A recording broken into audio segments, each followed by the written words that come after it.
కాళేశ్వరం ప్రాజెక్టులో మేడిగడ్డ బ్యారేజ్ కుంగిపోయిన ఘటనపై జరుగుతున్న విచారణలో కీలక పరిణామం చోటు చేసుకుంది. ఈ వ్యవహారంపై జస్టిస్ పీసీ ఘోష్ కమిషన్ ఎదుట హాజరు కావాలని మాజీ ముఖ్యమంత్రి కేసీఆర్ నిర్ణయించుకున్నారు.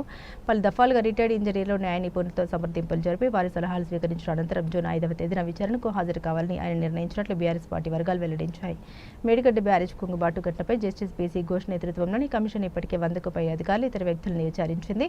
వారిలో చాలా మంది అప్పటి ప్రభుత్వ పెద్దల ఆదేశాల ప్రకారమే తాము నడుచుకున్నామని కమిషనర్కు తెలియజేసినట్టు సమాచారం. ఈ క్రమంలోనే మాజీ ముఖ్యమంత్రి కేసీఆర్తో పాటు మాజీ మంత్రులు హరీష్ రావు, ఈటెల రాజేందర్లకు కమిషన్ ఇటీవల నోటీసులు జారీ చేసి వ్యక్తిగతంగా విచారణకు హాజరు కావాలని ఆదేశించింది. హరీష్ రావు, ఈటెల రాజేందర్ విచారణకు హాజరవుతారని ఇప్పటికే స్పష్టం చేయగా కేసీఆర్ నిర్ణయంపై ఉత్కంఠ నెలకొంది. గతంలో విద్యుత్ అవకతవకలపై నియమించిన కమిషన్ నోటీసులు ఇచ్చినప్పుడు కేసీఆర్ న్యాయస్థానాలు ఆశ్రయించి సుప్రీంకోర్టు నుంచి ఊరట పొంది విచారణకు హాజరు కాని నేపథ్యంలో కాళేశ్వరం కమిషన్ విషయంలో ఆయన వైఖరిపై సందిగ్ధత ఏర్పడింది. అయితే ఈసారి విచారణకు హాజరు కావాలని కేసీఆర్ నిర్ణయించుకున్నట్లు తెలుస్తోంది. దేశంలోని ఇతర ప్రాజెక్టుల నిర్మాణంలో ఉన్న వాటికి సంబంధించిన వివరాలను కూడా ఆయన సేకరించిన సమాచారం. కాగా మాజీ మంత్రి హరీష్ రావు జూన్ 9న కమిషన్ విచారణకు హాజరు కానున్నట్లు ఇప్పటికే ప్రకటించారు.